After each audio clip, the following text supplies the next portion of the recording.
is it? It's It's exactly 5. Yep. It's about that time.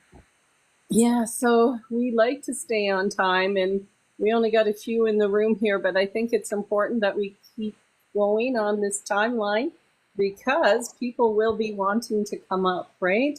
And fast, as you know, as you guys all know, or girls or women. Anyway, it's 5 o'clock. Let's get the show rolling, okay? Yep. So, Sounds good. all right, for all people in the room that's just joined us, it's time for Beaver Politics.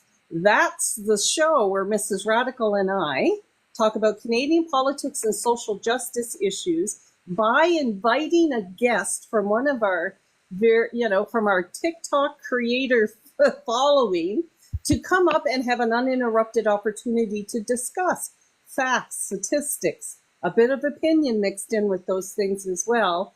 But it's important to have that uninterrupted experience. So this week, our guest speaker is MSLotus. She's been here with us before, but she's an expert, especially historically, on BC election information. And so if you want to ask a question about history and as how that all is unfolding out for us today, it's very important information. So this is our guest this week. Now we have a new platform that we're launching from today, and I'm going to pass the torch over to Mrs. Radical to have a bit of a conversation about how things are going here on our new Beaver Politics page. Things are going great. Thanks. I'm super excited. We have Nerdy. We have a secret weapon that's joined our team, and I'd like everybody to meet. And if you haven't met her, you're about to. And let me tell you how exciting she is. She's our secret power. She's our tech person. She's a personality here on TikTok. Mistress Trash Panda as well. You can go look her up.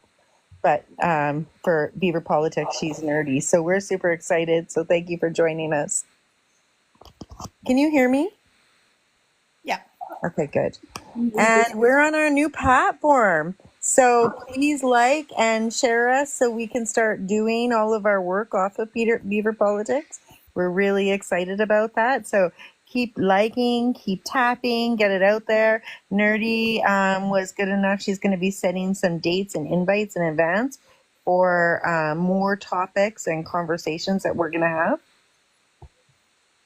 That's great. Sherry, my question is, would you like to be up in the main box? Because we could move you over to have more. It doesn't really matter to me either way. So I don't want, I love our new logo. I'm admiring this, but your beautiful face would look good there as well. You guys decide. I'm easy to roll with whatever. Okay.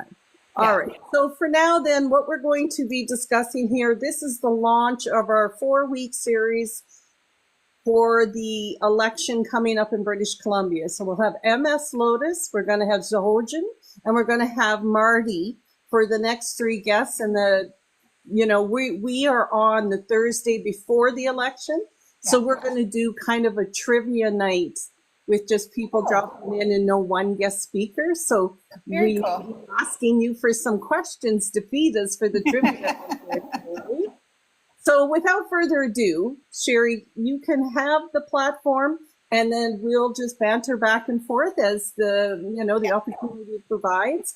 But really, I know you've got some valuable information to share, and you can start wherever you see fit. Okay. So I've talked enough about the deep history, like going back to the 1960s in British Columbia. So for full context, what you need to know about me is I was born and raised in British Columbia. I got my first taste of politics sitting around the kitchen table with my small C conservative dad, who had lots of opinions about politicians, and he was not a leftist. He did not like left-leaning politicians whatsoever. So those were kind of my formative years. And then as I got more knowledgeable or got more opinions of my own, he and I used to go toe-to-toe all the time because we do not have the same worldview. So that's kind of where it started. And then I kind of put it to the side through my 20s and 30s. And then I started to have kids. and I live in Vancouver, and I started to watch as housing prices were going further and further out of my reach. And I started to pay attention and really pay attention and start to really get involved. And I started joining like Facebook groups like Vancouver is Falling, which is a housing group about Vancouver housing. I started to really pay attention to what was going on in the legislature in BC here. I was following what was going on with Christy Clark and the BC Liberals very intensely. And that I just kind of have built off of that. So what you need to know about this upcoming election is that it's pretty much, there's three parties, okay? We always forget about the BC Greens in this election, which is unfortunate. And I wish that they had more of us showing in Parliament, because I think that they are a valuable party to BC.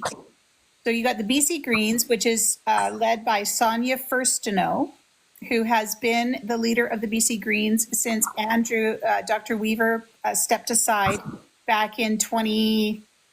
It was 2020. He retired in 2020. She took the reins, and then that ended the supply and confidence agreement between the BC NDP and the BC Greens. So we've got, I'm sorry, there's some interference. Is it me? Everybody just, except for you, shut off your mics, mute your mics, and maybe that'll cut the background off. Yeah, that's better. Oh. Okay.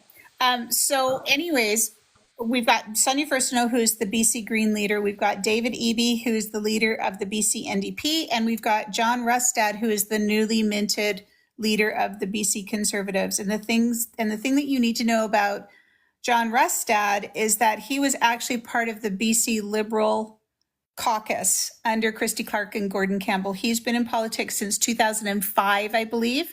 And he was, at one point, he was the Minister for Indigenous Affairs for Christy Clark's government, if you can believe that.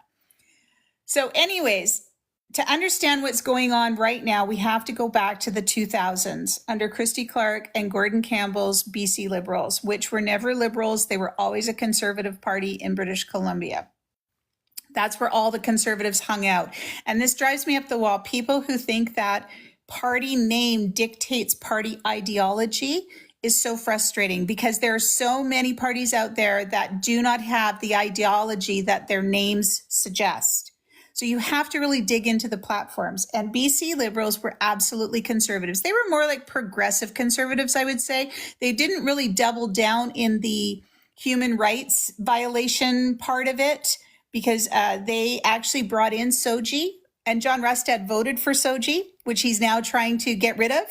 And he voted in carbon tax, which he now says he's going to get rid of. He and Kevin Falcone, who's his partner in crime right now, was also under the BC Liberals. So Christy Clark was voted out of power. BC NDP came to power with the BC Greens in a supply and confidence agreement, which is why we know what a supply and confidence agreement is in British Columbia, and it doesn't freak us out. And they kept that agreement going until the pandemic. And in the middle of the pandemic in 2020, Andrew Weaver stepped aside. Sonia Furstenau became the Green leader. Her and Horgan could not work together. They were butting heads. And Horgan saw his opportunity to sever the supply and confidence agreement and go for a majority government. And he got a lot of flack for that, actually. He got a lot of flack for calling an election at the height of the pandemic. But it was a gamble that paid off, because he got a majority and he didn't have to kowtow to the Green Party anymore, which allowed him a lot more leeway to do more things because he had a majority. Now, I don't always support majority governments, but in this case, I think it was the right move. So what happened was Horgan got sick twice and he stepped aside the second time.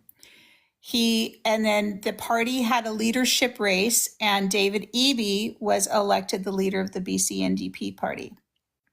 While this was all a year later, John Rustad was kicked out of caucus by Kevin Falcone of the BC United Party, which was the rebranding of the BC Liberal Party.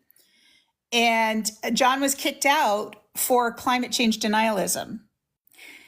And so he went and sat as an independent, and then the federal Conservative Party, Pierre, started coming out here, having his Axe the Tax rallies. He saw an opportunity to resurrect the BC Conservative Party with John Rustad as the leader. And for the longest time, it was just John Rustad in the party. It was just him.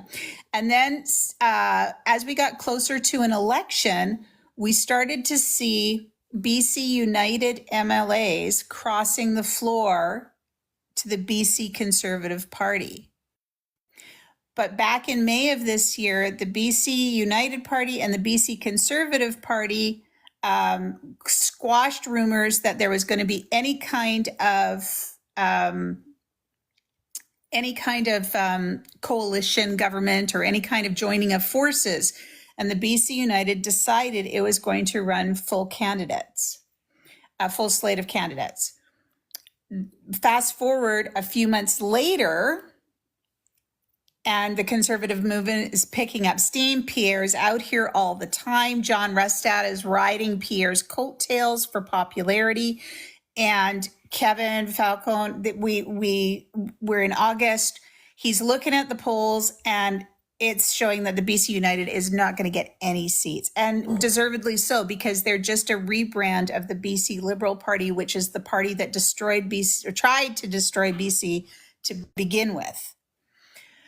So we're in August. We have a BC Conservative Party who's struggling to get enough candidates to put out a full host of candidates in all the ridings. We have a BC United Party that is not showing in the polls at all. And we're seeing that the conservative movement is picking up steam. Kevin Falcone goes to John Rustad at the end of August after he said that he wasn't going to do this, without telling any of his MLAs. And this is really important. Kevin Falcone did not tell anybody in his caucus that he was going to do this. He and John Rustad, I think it was 6 people in total that knew that this was happening. They went to the Vancouver Sheraton, or the Wall Center. Of course, the Wall Center, which is the most expensive hotel in one of the most expensive hotels in Vancouver, but I digress. And and what they did was they went behind closed doors and they hammered out an agreement. John Rustad with Kevin Falcone. And the way the MLAs found out about it was through Twitter and by being contacted for media availability for a quote the next day. So everything was up in the air. Kevin Falcone says, nope, we're folding the BC United Party. Then on September 6th, he says, nope, we're going to run candidates under the BC United Party. We're going to let them run candidates under the BC United Party. And then on the 20th, the day before the writ drops, he goes, nope, we're not going to run any. We're folding the party. That's it. We're done. So now this is just so unethical. What they did was he and Rustad got together and they basically divided BC up, like all the ridings up like a checkerboard. And they decided they strategized which candidates they thought were strongest and parachuted them into ridings that they don't come from. And Sonia Furstenau called it checkerboard politics, and it's an assault on democracy. And she's absolutely correct, because in a democracy, you're supposed to be electing somebody who's going to represent your community. You cannot have somebody who's never lived in your community represent your community properly. And what it did was it actually forced out BC United MLAs like the one in Linton. And I feel really bad for her because she's been the MLA up there for 11 years. She was a BC Liberal and a BC United MLA up there for years. And she has been fighting to get Linton federal money and provincial money to rebuild it. And they're going to lose her now because Kevin Falcone and John Rustad did this sneaky deal behind closed doors. And they didn't include anybody. And also, on top of that, the BC United candidates that refused to go to the Conservative Party, they can't access any of the campaign any of the campaign literature or the signs or anything, because it was all purchased with BC United political donations. So they don't have any money, and they're all running as independents. The ones that didn't join the Conservatives decided to run as independents. And one MLA who spoke to the press from Panorama Ridge, said, you're not bullying me out of my riding. And that's what was happening, was they were just telling people, like, sorry, you're not running here anymore. This person's running here. And it's just a mess. It's just an absolute mess. So that is a long way of saying that you're going to see a lot of independent politicians on the ballot this year, more than we've ever seen in British Columbia, because there's a whole host of BC United MLAs who have no party anymore, but they've been representing their ridings for at least 4 years or more. And they're popular in their ridings. And, as much as I'm a progressive and a leftist, I believe that we need all sides of the political spectrum to have a robust democracy. And this is an attack on democracy. And it's robbing the constituents of representation, real representation. So anyways, that's where we stand today. Yes? Oh, your mic's on. Your mic. Oh, sorry. There we go. There you go. So it's just an appropriate time to jump in. I'm from the Rustad area. Yeah. And Shirley Bond has been elected for like 20 years plus in our riding. Yeah. And like you said, I lean to the left, but she is somebody I can cross the aisle and shake the hand with, because I can look at what she's done for our locality, with our cancer center, with the UNBC Sports Center that got opened up with her support. Like, she has been here in our community forever, and her husband of 40 years passed away 2 years ago. The whole community grieved with her. Yeah. And she is ending her career because of this situation. Yeah. I ran into her at Save-On, and I went to her to say thank you for your service, and we had a little chat, and I went and leaned up against her and I said, hey, you're not magnetic. She had the greatest laugh over that, and so we had a little bit of bonding. But it is like, you want to talk to political as personal? Our community is an upheaval about what happened here. I bet. And I feel really sorry for communities like yours and Linton and Coquitlam Mallard and Surrey Panorama and stuff. They really appreciate their candidates there, right? They really appreciate them, and they have relationships with them. And Rustad and Falcone have just shot that all to hell for them, and that's not fair, and that's not democratic. But anyway, so that's where we're kind of standing now. And Rustad is enjoying some bumps in the polls because he's been riding the coattails of the Pierre bros and Pierre himself, because he's been out here conflating provincial and federal jurisdictions. I don't think he would be as high in the polls as he is if he had to do it on his own, because his popularity is actually in the toilet. Like, he's less than 30% popularity. David Eby has the most popularity out of all of the leaders. So the writ has dropped. We're in election. There's a debate October 8th, the only debate. It's going to be broadcast on CBC News or CBC. The first to know, Rustad and Eby are all going to be in the debate together. And I don't even know where to start with John Rustad and the BC Conservatives. Like, I don't know even where to start. It is so bad. I just cannot believe that somebody who is this far down the conspiracy rabbit hole is actually a contender for the leadership of British Columbia.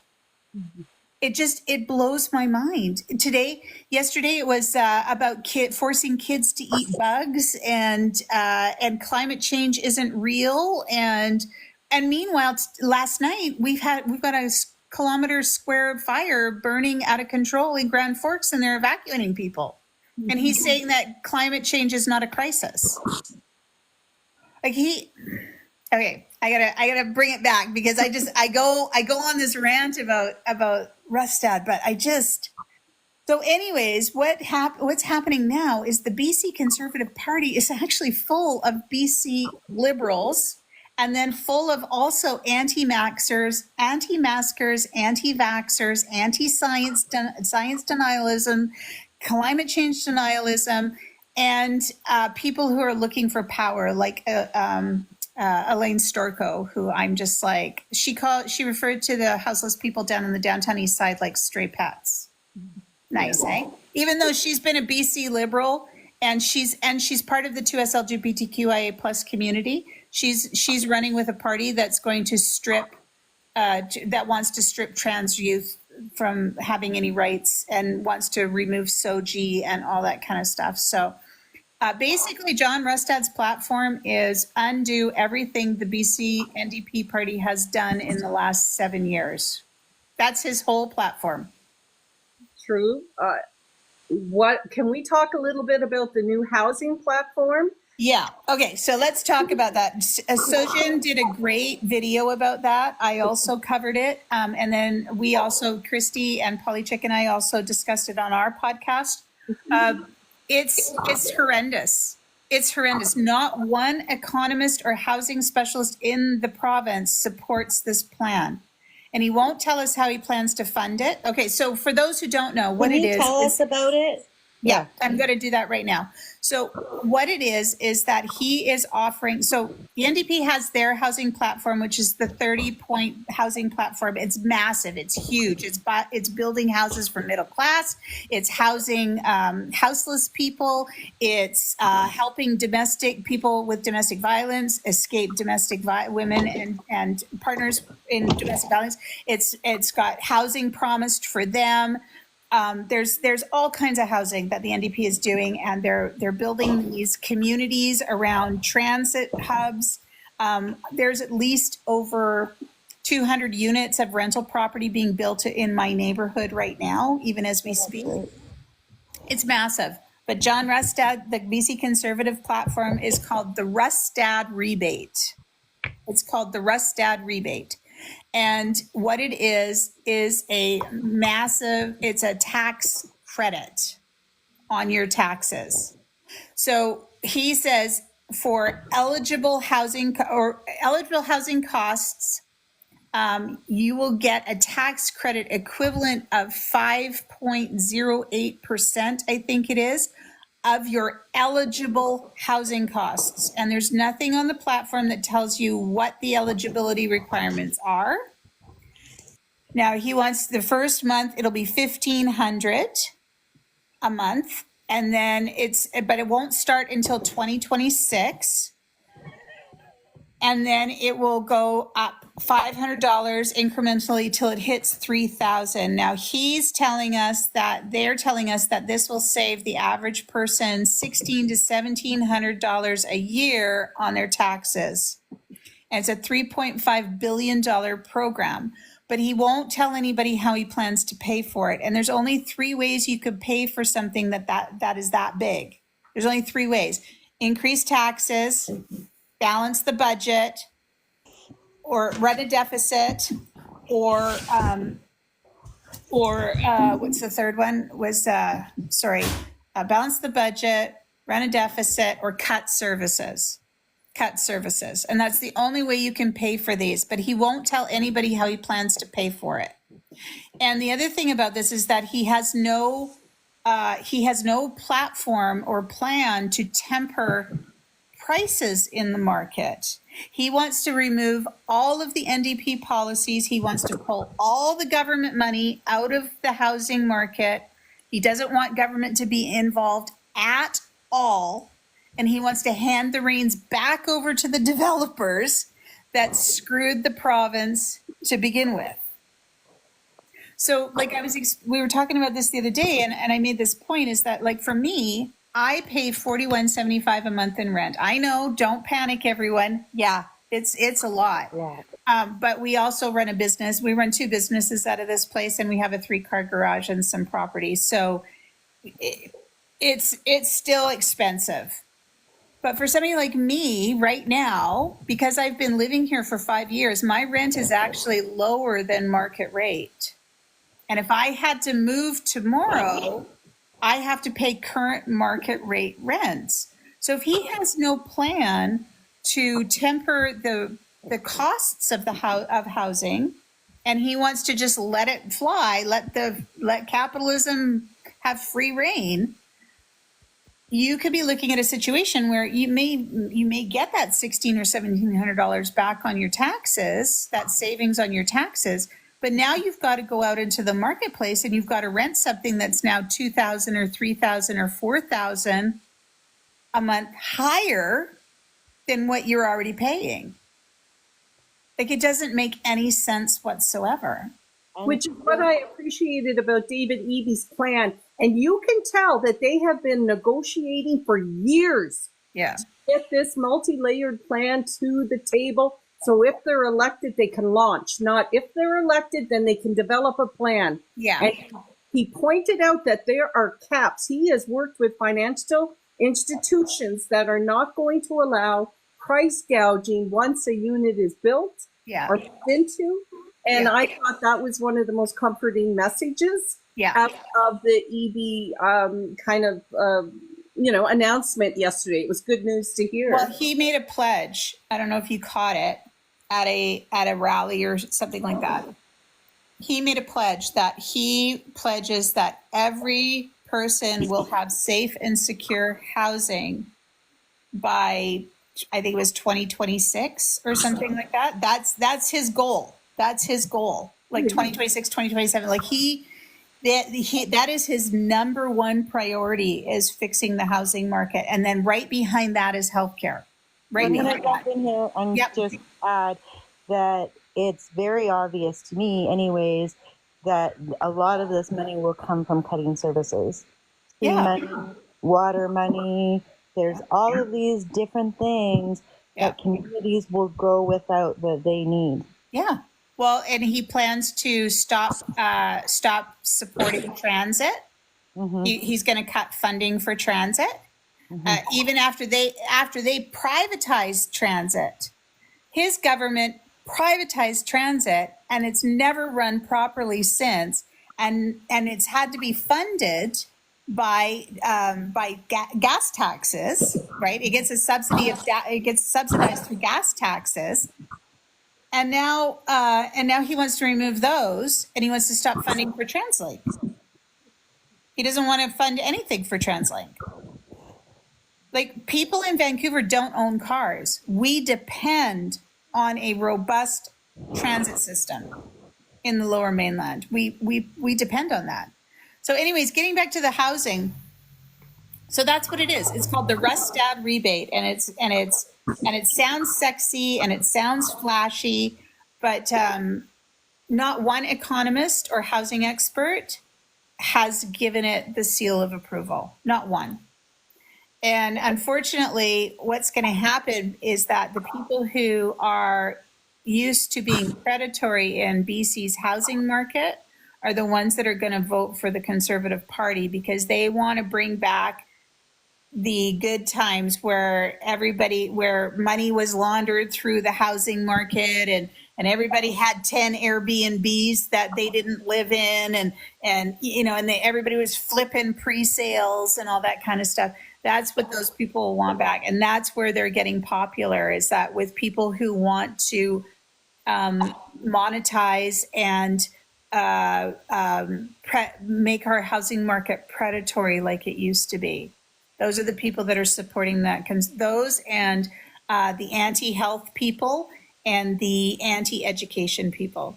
Those are and they've got a third party that's actually been campaigning for them. I was just reading a Tyee article before we started here tonight, but I didn't get too far in depth in it. But there is an organization See, that's the thing with modern day conservatism right now, is that they want to make it look like it's grassroots, but when you dig, there's money.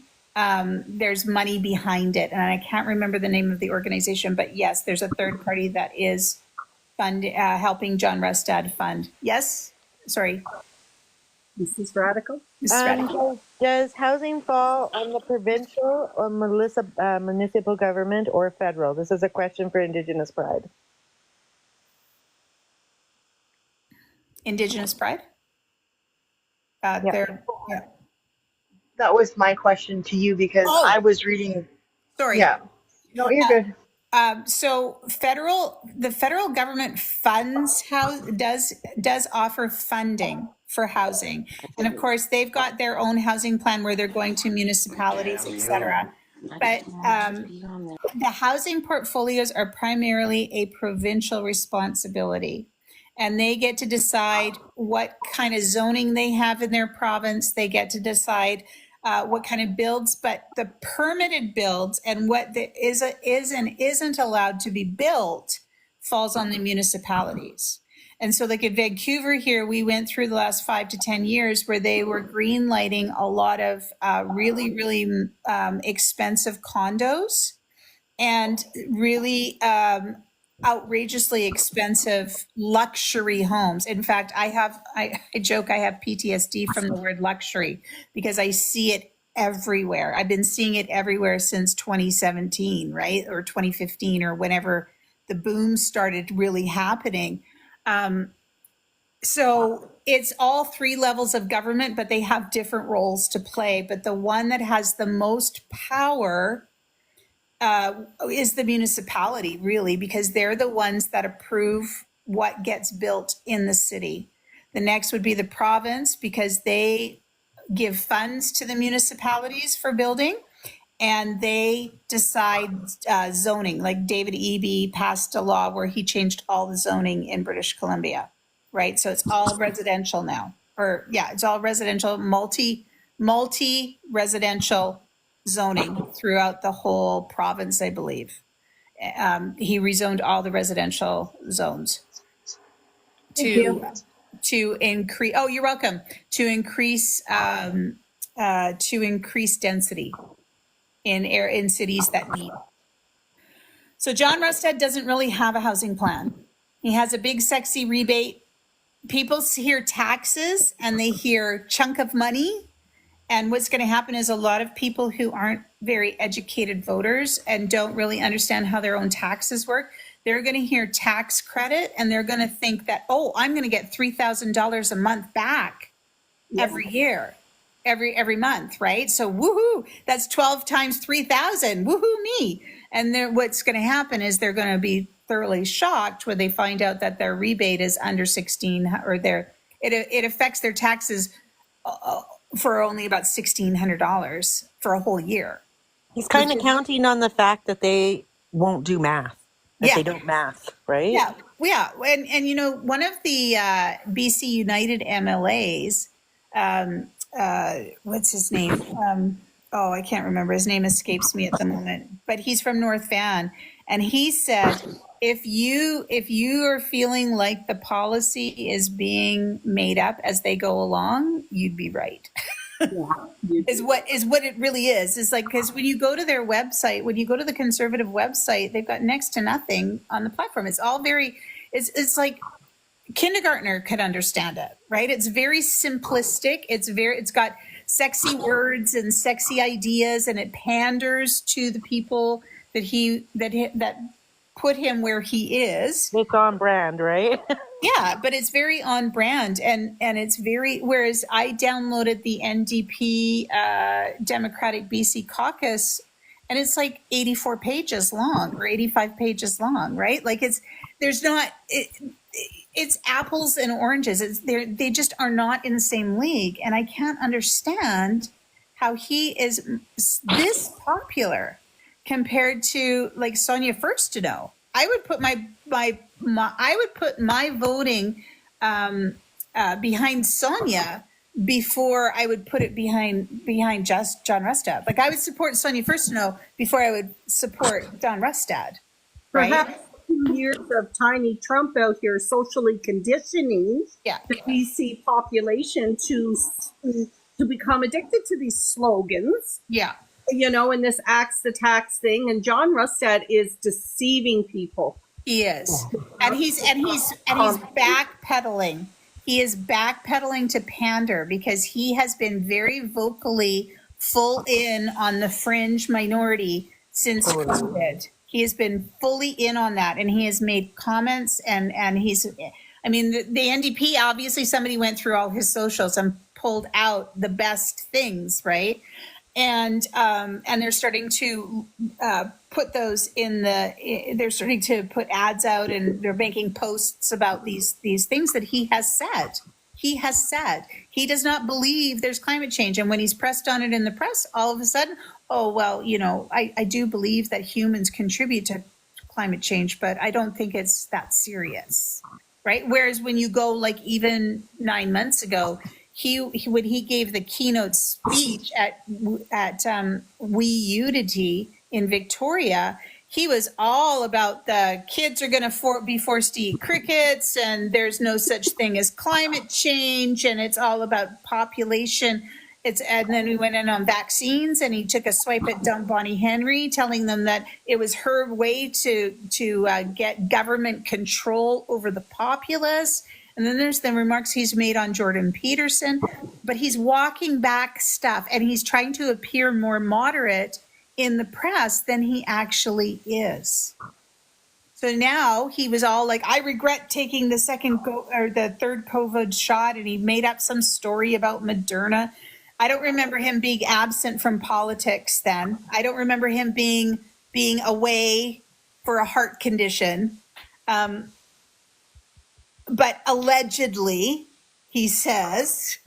But then, just yesterday, the press is pressing him on it, and he's like, "Oh, well, I believe in the flu vaccine, and I believe in all vaccines, and I think that the government will continue to pay for the vaccine for the people who want it," which is not genuine. It's just disingenuous, right? You know what I'd like people to understand about John Rustad, especially up in the north where he's from and where I'm from, is that man has had 20 years to fix the fucking problems up here in the north. He's done nothing. Yeah. Nothing. He was a nobody. And then 6 months ago, where did the money come from? I like what you said earlier. I'm going to go find that article in the Tylee as well, because that group that is like to suddenly go from a non-existent party to being able to throw around $20,000 to offer people a candidate to move and change this checkerboard riding situation. I would sure like to know how much Chip Wilson donated. Jimmy Pattison, right? And to me, it's just too much, too quick. And one of my beefs with Elections BC, with Elections Canada, because I've been in communication with these groups around what I consider election interference, because I said to Elections Canada and BC, at what point, with Tiny Trump showing up and actually showing up to the different rallies, is this a federal election or is this a BC election? Just when does that cross the line? And they don't count the money stuff till after the election. Yeah. Well, that's it. Where is Rustad's money coming from? Where is it coming from? And the other thing too is like, I don't understand how people are not understanding that he is part of the group that caused the problems in the province to begin with. And like you said, and this is a beef I have with the politicians in the interior, the premier gets slammed, like whoever's in charge gets slammed for not funding things in the interior enough or taking care of the interior enough or I understand, but where are the MLAs that represent the interior? Why aren't they being more vocal? Why aren't they getting jobs? Like, why aren't they advocating for hospitals? Why aren't they getting more doctors and nurses? Why aren't they coming up with some solutions on what to do that? Oh, and that's another thing. John Rustad's going to hire back all the unvaccinated nurses and doctors. That's in his healthcare platform. And so, for people like me who are dependent on the healthcare system, that's incredibly scary, right? He's going to do what, sorry? They're going to hire back all the unvaccinated nurses and doctors. They're going to not make that a requirement for Oh being my a doctor God, or a that's so nurse. painful. I'm so Yeah. sorry. What I'm hoping about that is that those nurses that left because of the job, the amount of nurses that left the system because of this COVID issue is trivial compared to the amount of nurses that left this system because of the underfunding and the stripping away of our doctors and the stripping away of the nursing contracts that happened under John Rustad. Yeah. And he wants to come in on the silver horse or the white horse now. Well, and his healthcare plan is ridiculous because he just basically wants to burn the system right down, and then he wants to rebuild it in his image, in 4 years, right? How long does it take to build a hospital? How long does it take to build a cancer clinic? These things take time, and he wants to come in and just stop all of that. And those are taxpayer dollars wrapped up in those projects. He would just wants to stop those projects altogether in order to conservatize British Columbia. And I can't believe that they're neck and neck in the polls. I think it's important for people to realize, I paid very close attention to the United States, and I watched their elections, watched the conversations people were having. And the one thing that Trump did, and politicians across the United States, is they counted on the fact that there was nothing there to challenge them. They counted on the weakness of their opponents. They counted on people like the House Speaker being way too nice. Yeah. Well, and I think that that's a really excellent point. I think that a lot of us didn't expect this because we've never encountered people like this en masse. We didn't know that's a fail on us. Yeah. That's a fail on us, and we got to show our teeth now. Yeah. Well, and we didn't know that those types of people existed in those numbers until we saw the pandemic. And and we certainly didn't think, right up until 2020, I believed that Canada was far superior to the US, and we would never see those things in Canada because we're more educated and we're more kind and it turns out that all of that is just our own press. We believe our own press. As soon as the convoy hit Canada, I knew we were in big trouble. Yeah. And it has just really continued on that American's way of politics. Yeah. And I noticed that when I watch the political scope in the United States, the more Trump is losing in his numbers, the harder they're fighting on this side of the border. Yeah, interesting. And the strongest they're getting on this side of the border. They need to take something. Yeah. Interesting analysis. I hadn't thought about that. Also, I think when we look at polls, we have to consider the fact that if it's not a neck and neck race, people aren't going to tune in. That too. And also it's how they poll. Like I had somebody ask me about the Lager poll that they just had. That was an internet poll. Yeah. There's no way to know, you can lie your way through the internet. It's not how reliable is that really, right? So, and as they say, the only poll that matters is the one on election day. I think the BC Conservative support is overinflated, honestly. And I noticed that this week that they dropped a point in the aggregate poll.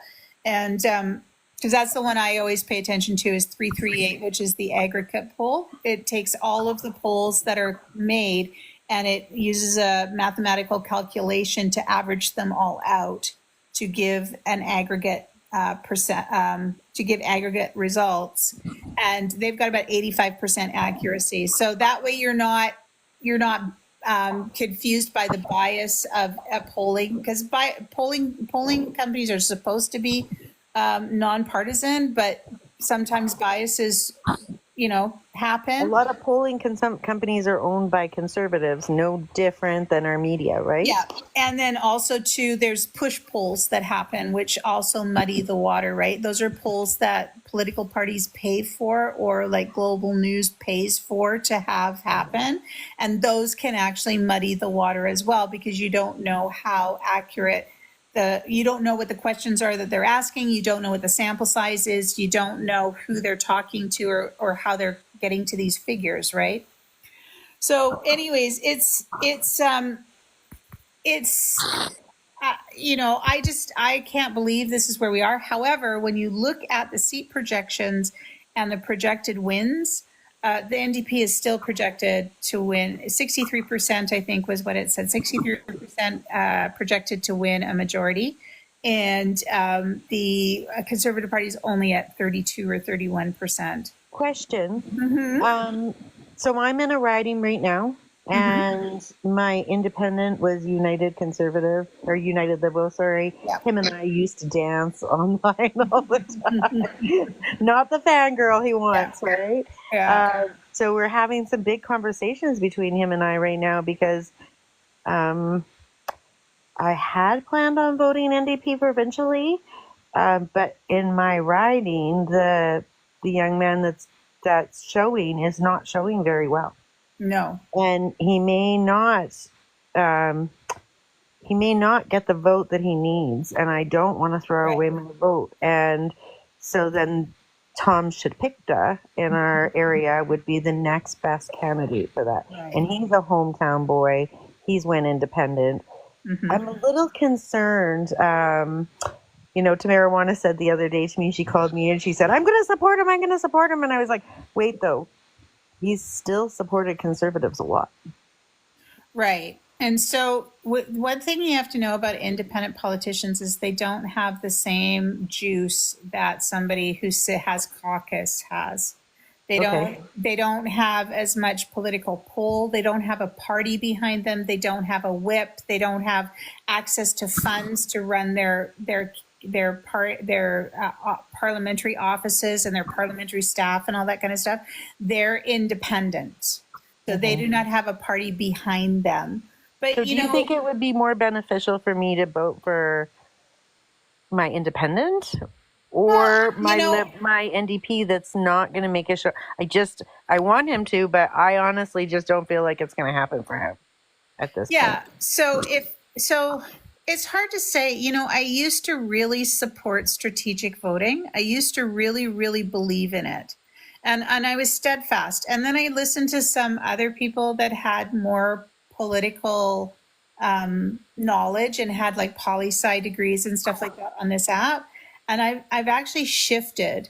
And I think that if we want to see changes and if we want progression, you need to vote as left as possible every time you vote. Every time you vote, you need to vote as left as possible. Whatever the most leftist party is that is running a candidate, that's the one that I'm going to vote for from now on. And that's the one I'm going to support, because I'm tired of apologizing for being I'm tired of apologist leftists. Right. And I'm one of them. Right. I make it I'm very careful not to upset people too much. And I kind of downplay the support that I have for progressive ideas and things like that. But I'm a progressive, and even we'll never get to where I want to go. But if everybody voted as progressive as possible, that wants to see us grow and move forward, we will move the needle eventually. Do you know what I mean? And one of the candidates actually pointed out that it's so important that we all just vote, no matter who you're voting for, that we all just vote, because, there's been some really tight races. In fact, the one in Mallardville, she only won lost by 200 points, 200 votes. 200 votes, or no, sorry, it wasn't 200. It was 87 votes. She lost by. Votes everybody voting matters. And I'm done with saying that the NDP vote or Green Party vote is a throwaway vote. I'm done with that, because I think that you need to vote what your beliefs are and vote from a place of hope, not from a place of fear. And I think that we get caught up in this idea of voting from a place of fear of what we don't want. And so we never get what we want.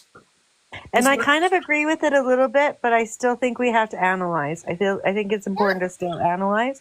Yeah. I had a mutual contact me privately today, and their biggest fear goes a little bit out of BC elections, but into federal elections. And her comment to me was, what if we split the vote and the Conservatives get in? But they only ever get 30%. They only get 30 to 35% of the vote. The Conservatives, they only get, and remember, there's a centrist party, and there's the PPC as well. And when Pierre has to shed some of his more fringy ideas and he has to make that pivot in the press to capture the centrist voters, he's going to piss off a lot of the far right radical voters, and they will vote PPC. Right? They will vote PPC. So I think that this idea of we have to be, I'm more concerned about the provincial election than I am the federal election. I believe, because I think that we will do okay in BC, even if we have a Conservative government, as long as we have an NDP government provincially. I think we'll be, it's not going to be great, but we will do. Well, it'd be better than having a conservative. That's what people told me when I lived in Alberta, when the UCP came in after, and they were like, "Yeah, well, maybe it won't be so bad. It'll only be 4 years." But that's different. No, but that's not what I'm saying. I'm saying that, but that's a different situation, right? The UCP has direct control over the province. What I'm saying here is, if we have a BC NDP government, and then the unthinkable happens and the Conservatives get in federally, we'll be insulated here in BC. Okay, sorry, I misunderstood you. I thought you were talking about BC flipping to Conservative. No. Actually, I can't. I did the Rustad calculator. It's going to add, if the Conservatives get in and they do the things that they say they're going to do, it will increase my yearly bills by $8,500. Oh my God. $8,500. Wow. And we're having conversations now, like, can we really afford to stay here? Right? What are we going to do if the Conservatives get in? Do you think we're going to have to move? Like, where else would you like to live in the country? Where do you go? My husband was like, in Alberta, where we left BC and came. We did that in Alberta, where we left Alberta. Yeah. And I felt like it was a big moment when I crossed that border into BC, moving my family and my kids for healthcare and a lot of different reasons. Yeah. But now I'm still facing this piece of, what if they get in? Do I have to move to the next province? That's only going to be 4 more years till the next election. Yeah. So I wonder if I jumped in the frying pan into the fire. Yeah. But you know what? Like, the BC NDP have done so many great things in the last 7 years. Like, I was even blown away when I started to look at all the data of what they've actually done. And we are on the right track. Housing prices have softened in the valley by about 30%. Rents in Vancouver have come down 6%. We've got over 14,000 new nurses since 2023. We have 700 new nurse practitioners since 2023. We have 3,000 new doctors. We have a new nursing college. We have a new medical college. We have 4 new cancer clinics going up. We have 2 new hospitals happening. We have builds happening everywhere. Like I said, there's 2 massive apartment buildings, one up in Oak Ridge and one over on Cambie and Broadway.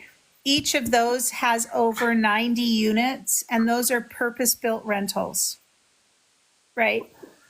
And then we've got the massive Indigenous housing project that's happening down on their land, down on down by the Burrard Street Bridge there. They've got a massive five towers, I think they want to put on the land there. And that will be open for everyone. They're contributing to solving the housing crisis, right? Yeah, for the people. And, you know, it feels like the relationship is healing in BC between Indigenous and settlers, right? Because the BC NDP take reconciliation seriously.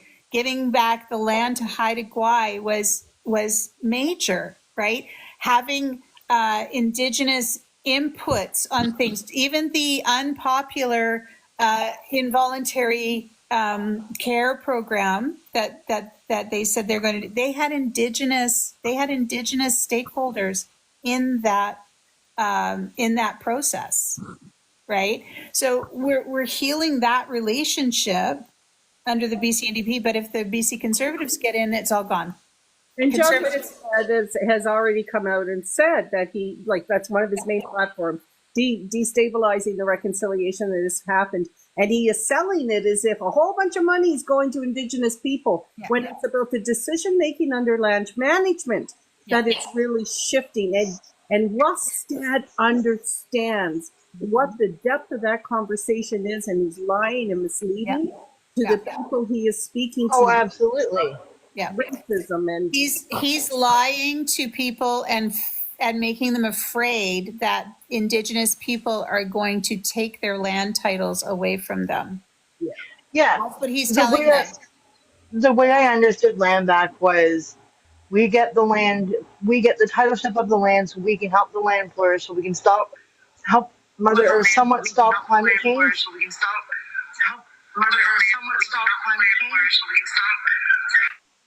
Oh, I thought it was me. I'm sorry. No, that's yeah. okay. So No, the way I was either had an alarm or a phone call coming. Okay. So yeah, it wants what we want is the land titleship to help the land flourish and get it back to where it was, because if we don't, we're gonna our resources are not flourishing, they're diminishing each and every day that we have the big oil companies and stuff like that take the stuff from the earth, right? That's how I look at that. When everyone's like, well, you can't have my land. I didn't say we wanted your land. Yeah. I just said what all we... Oh, we lost you halfway there. Sorry. Mic went off. Yeah, so it was just like, no, that's not what it is. And they're like, well, you can't have our land. Yeah. Technically, it's not your land. You just took the land. Yeah. That's what you're not understanding. And they're like, oh, well, I've had people tell me in plenty of lives that you get $15,000 tax-free from the government. Okay, where's this money I'm getting? Because I haven't seen a dime, and I don't want money. I want people to understand that we get taxed just as much as anyone else. The only thing is, if we live on reserves, that's when we don't get taxed. Yeah. But why should I have to be forced to live on a reserve just because I don't want to get taxed? That doesn't make sense. I just want to address a comment. Sorry to cut you off. I just want to address a comment to Treaty 6 Beaver. When I mean stakeholders, I meant everybody was a stakeholder in that conversation. I wasn't being specific about who had rights and who wasn't. It was just a word that I was using to describe everybody that was being at the table. But I understand what you're saying, and thank you for the correction. Sorry about that. Well, it's all good. One of the points you just made was about when you sit back and you realize, you start counting all the things that the NDP government has done. So up here in the north, I often hear, well, what will they do for me? And I start listing things. Sites didn't shut down. Coast Link pipeline went ahead. Yeah. MSP premiums were lifted for everybody in the province. Everybody. Yeah. There's a beautiful hospital existing up in Fort St. John right now that is servicing the north. And mostly the increase to the public service sector jobs. Because if you're going to do service delivery by fixing all these things, then people need a speedy, speedy process to help them through that. And they've increased the public sector jobs, like at BC Service Canada and stuff, by 12%. Significant. And those, I know people that got those jobs. So Mrs. Radical is going to be stepping in here, or maybe not. I'm just She's noticing. having tech issues. I'm just noticing the time. Yeah. Yeah. I could keep going for another hour, honestly. Like I have said it a few times now. This is the best government BC has had since Dave Barrett. Absolutely. This is not even close to the NDP. The NDP party of the 90s isn't even close to what this is. And, the thing I really appreciate about EB is he acts. He doesn't talk, he acts. He does things, it's like, and people, some people criticize him for moving too fast, but after years of inaction and nobody really given a rat's butt about us, it's really nice to have a government that actually cares. And that's the thing that I get from that government is they actually care about us. They care about British Columbia. And, one of the things I said about EB when he became Attorney General and he was investigating the money laundering in the real estate market and the luxury goods market, I said to my husband, I remember looking at him across the table one day and I said, if that man ever runs for premier, he has my vote. And I still stand by that. Is he perfect? No, but nobody is. Is there some things that I wish he would focus more on? Yes. But, where we've come from the BC Liberal government to where we are now is night and day. It really is night and day. And if and I hear this from a lot of people I've been arguing with in BC, it's more expensive now, blah, blah, blah. But you know what? I'm not paying $150 a month in MSP premiums. I'm not paying a toll every time I cross a bridge for work or whatever. I'm not worried about whether there's going to be if there's going to be an unnecessary rent increase. Because remember, the BC Liberals like to do inflation plus 2%, inflation plus 3%. I think the highest it was inflation plus 4%, right? So those are the things that save me money, and that makes a difference in my pocketbook. Thank you for your optimism. It's been a really hard election. Yeah. And a hard time just in general across Canada, bearing on the United States election. And hearing a more positive message and a little optimism gives me a little bit more hope. So thank you so much for that piece. Just echoing Lori here. Yeah. And what you said earlier about how you were doing some solicitation calls for your riding. Can you talk more about the different levels that maybe we could get people steered into how they can be involved in? So first off, there's 4 ways you can vote. Okay. That's the basic thing you can do if you want to help politically is make sure you vote. And you can do that by either requesting an online, you can request a mail-in ballot. You can vote at any district, like any constituent's office or district office, and you can get that information from Elections BC. You can go in there anytime and vote. You can go to early voting, which is going to be the 2 weeks around Thanksgiving, except for Thanksgiving Monday, and that's going to be from 8 to 8.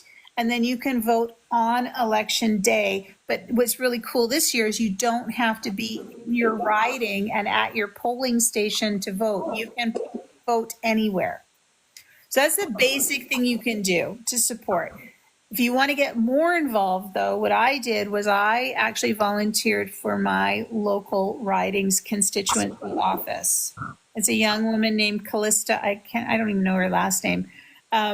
And I was on a Zoom call last night. I signed up to volunteer. I was in on a Zoom call last night where for canvassing. And so I'm not going to be phone banking. I'm going to be canvassing in the neighborhood, probably with the candidate too, because I'm one of the few people who have daytime availability, and she's going to be out canvassing during the day.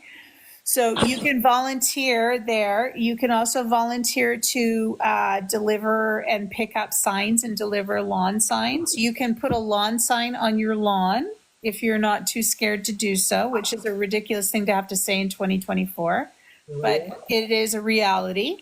So you can get a lawn sign. You can volunteer to canvass. You can volunteer to phone bank, which is basically just phoning people and saying, do you know how you're planning to vote? You can donate to the political parties. And then I'm also going to the NDP rally in Surrey on Sunday to hear Mr. Eby speak. And your member's office will have open house days. You can go down and show support then too as well. My old Jehovah's Witness days might come in handy for work now. Yeah, it's. Oh my goodness. Yeah. So anyway, that's all the ways that you can help support. And then of course, support Beaver politics for the next 4 weeks. Support, I don't want to take away from you guys, but you can also support the podcast I'm involved with Christy and Polly Chick called Maple Minds. And we're going to be covering the BC election. We're also going to do a live viewing party on election night. I think Polly's got that in mind. Yeah, she wants to do live election coverage. We might even do live debate, but we haven't had that conversation yet. But push BC content. And if you're tuning into this and you're not from BC, still push our content out into the algorithm, because people don't understand. It's so confusing. It's so confusing what's happened.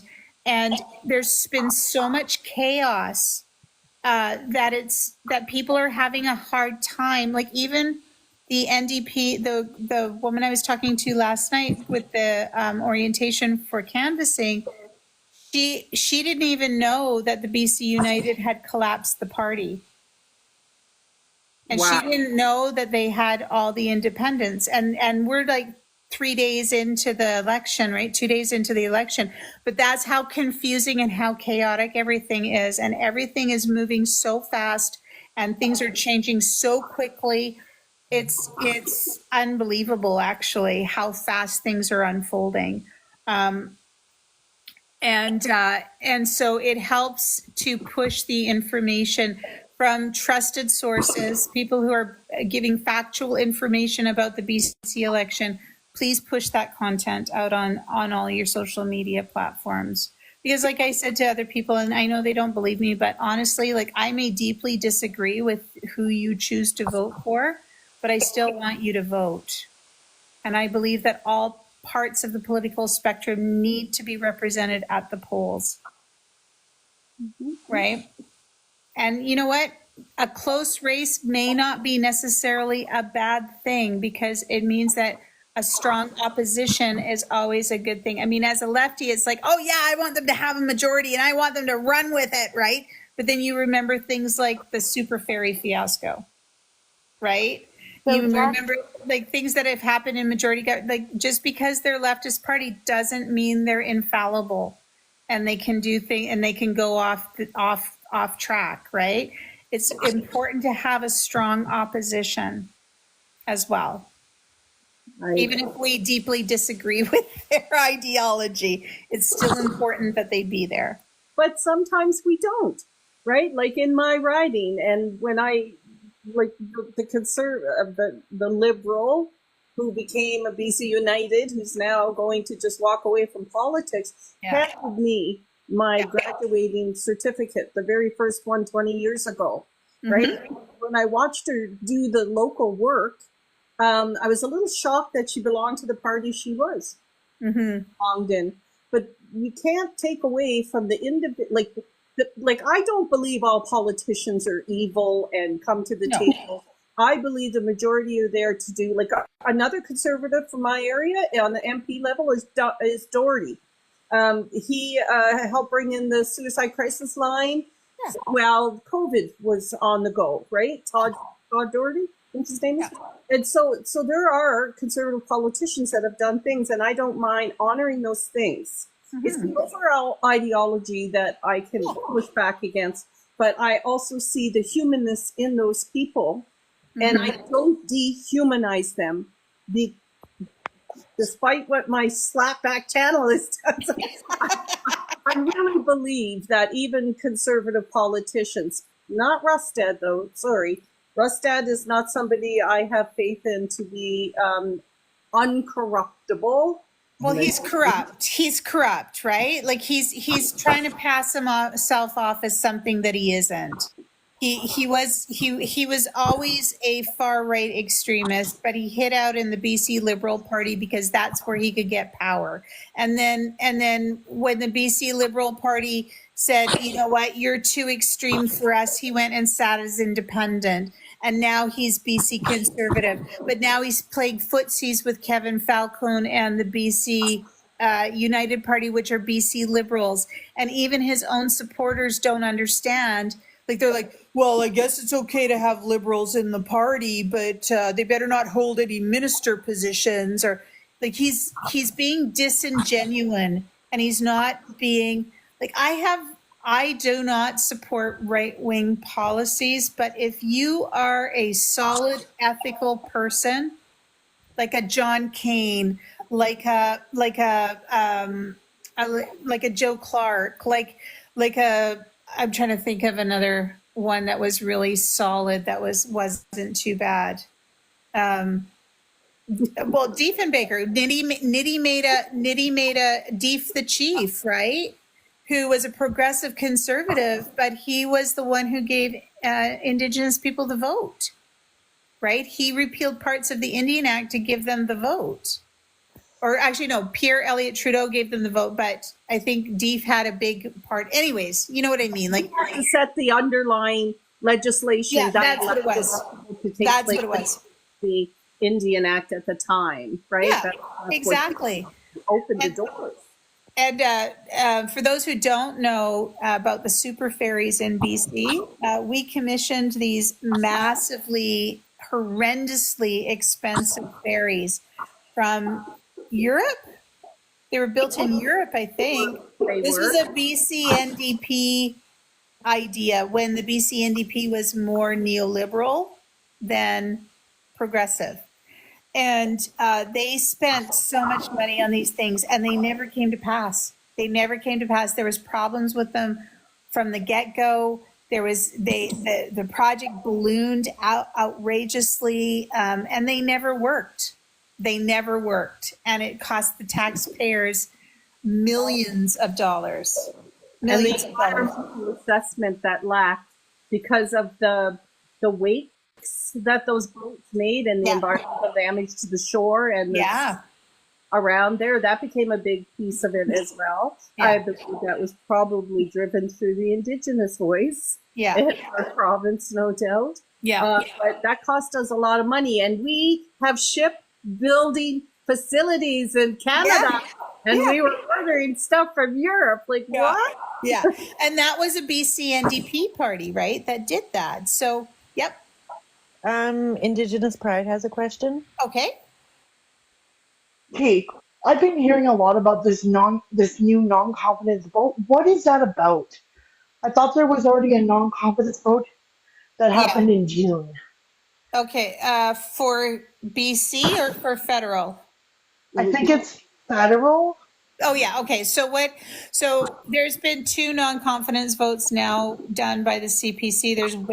There was one previous in the spring when they raised the price of the carbon tax, and then they just had one yesterday, day before, Tuesday.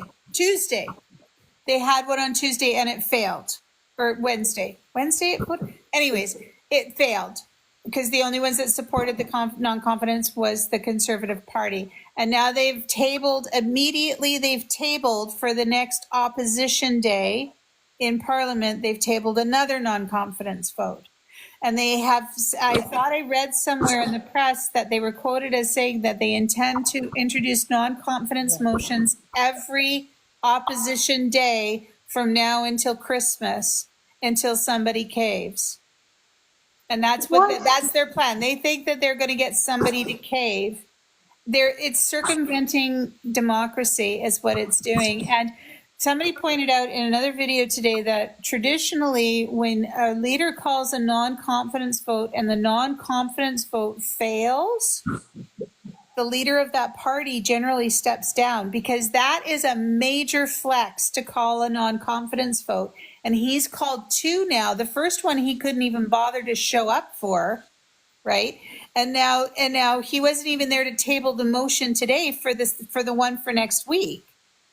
This is just theatrics, but it is circumventing democracy, and they can't get anything done in Parliament with these kind of theatrics, and it's all for political currency. And it might be working. The Bloc has already said we're going to go 3 weeks on this. Now, Blanchette, mileage out of this. They need to do their fundraising. That's why, you see Jade Meat and the NDP separating from that a year out so they can create their own identity again by themselves. They have to do all this fundraising, right? So they are going to use these kind of things. But, Poilievre, Tiny Trump, as I call him, he has been sowing seeds of mistrust in all of our political norms for 2 years. And this is more of it. The fact that when he did his first non-confidence motion, and instead of showing up to the event, he went out and had a fundraiser of $1,750 a plate and came back with McDonald's that night. Remember that part? Right? And he was not present to table this confidence motion that's going to be set up. He was not even present. He's not a serious politician. He's not a serious candidate. He's a smoke and mirrors Trump candidate. He's a maple mega. Yeah. So what I want to say is that, in my opinion, it's up to Chrystia Freeland now. Yeah. It's up to Chrystia Freeland.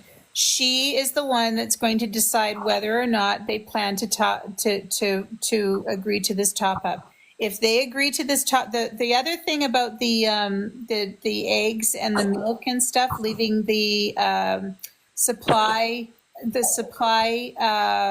what do they call it?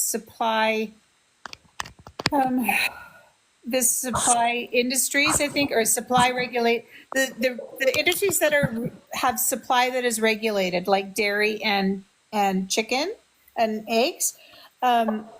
They want that left out of trade agreements so that nobody can attack our dairy boards or our egg growers. And that is good. He says that's good for Quebec and that's good for Canada. And that actually is already happening. So, but this other one is the top up for the senior citizens, which I actually agree with. And I hope that he gets it, because I think that I don't agree with the fact that they've left that disability benefit. I think was just abysmal. I think they should be ashamed, honestly. Right. And the same thing with the seniors, by only giving the seniors who are 74 and up the 10% increase and not all the seniors that are in retirement age. I don't agree with that either. So I think that he's right to ask for that. Like he says, it's good for Quebec. It is good for Canada. Now it's up to Freeland. It's up to Freeland, and it's up to Justin Trudeau, and it's up to Mark Carney.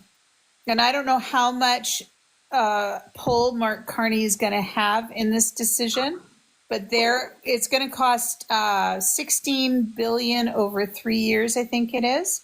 We can afford it. Yeah, totally. We can afford it. Whether they agree to it or not is no Indigenous pride. We're not talking about UBI. In fact, I heard that it failed in the House of Commons. I heard that. I'm not 100%. Don't quote me on that. I haven't gone to look, but somebody told me that it failed in the House of Commons yesterday. But the other one, he did a video yesterday. It failed. Yeah, but the other one's still going through the Senate. Okay. So that one's still alive in the Senate, and That's not a universal basic income. It's a guaranteed living wage, I think it is, or a guaranteed livable income or something like that. It's not quite a UBI because UBI means everybody gets it and there's no means testing. This is a guaranteed livable benefit. I think that the one that going through the Senate, that is, there's means testing involved with it. Okay, thank you. I wasn't sure, that's all. Yeah, no worries. It's always good to ask questions. Absolutely. And, you know, one of my thoughts, because I tend to sometimes go down the dark road, is that, you know, for the seniors thing and not giving it to the people from 65 to 74, you know, that's when they're alive. Yeah. You know, you But have you- to put out less money above that 74. Yeah. But I think the reason why was because there's a lot, I heard somewhere, and I haven't actually looked at the numbers, but they said that the seniors are not, there's not as, the poverty rate in senior population isn't that large, is what they were saying. And that's why they weren't going to do that. Because statistically, but then that's the thing, that's the problem with statistics though, is because the high ones that have like multiple properties and you know, and millions of dollars in assets and stuff, when you take an average, it doesn't account for it. It doesn't give a true picture of the ones that are living in true poverty, right? So, Well, it is 20 after 6. yes, It's turn to depart the show. yes, it's time to go. I have thoroughly enjoyed this conversation. Me too. Even the pieces that I've already been exposed to before, it Yeah. is definitely worth revisiting them again so that they get kind of put into our rote memory Yeah. for when decision making comes up here in the near future. So thank you, MSLotus and Mrs. Thank you for having me. Really appreciate it.